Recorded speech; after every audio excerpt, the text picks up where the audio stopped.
So hello everyone, it's been 5 days since the last time na in-upload ko yung unang video ko tungkol kay Hio.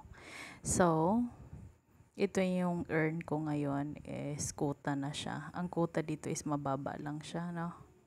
$6, 60,000 na beans. Ayan yung quota niya. Open natin, ayan.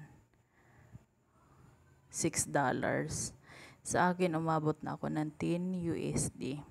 So, yung level ko is still the same. Ito yung rich level, yung sending level ko. At saka yung charm level. So, yung task niya, nagbago siya, no? Yung daily task. Ayan. Pero ganyan pa rin siya, oh. Yung answer speed dating. Ayan yung makukuha yung mga beans, pag-post, pag-join ng mic. Ganun pa din.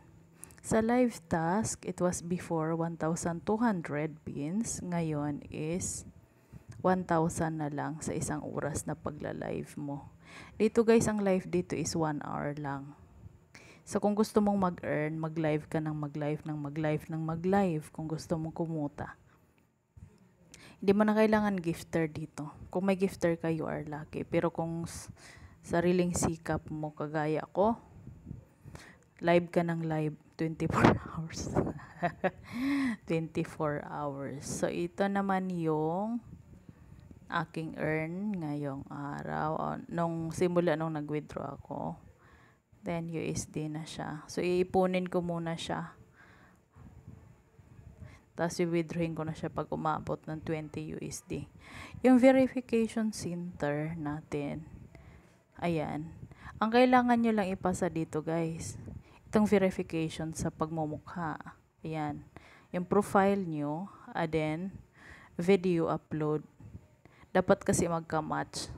Ganyan lang siya. Pero itong pang star certification, hindi talaga siya napapasa. Kahit ako hindi. Hindi ko alam kung paano siya. Kailangan ba maganda, bata, ganyan, ganun. So, I do not care kung papasa ako dyan. Basta maka-earn ako ng pagla-live ko. Ganun lang siya kasimple. Thank you everyone for joining. Nakikita ko yung mga nag-join sa akin pero hindi sila nag-upload ng video nila. Only profile picture. Yan lang. Salamat po sa pag-join. And thank you so much for watching. Till next update po.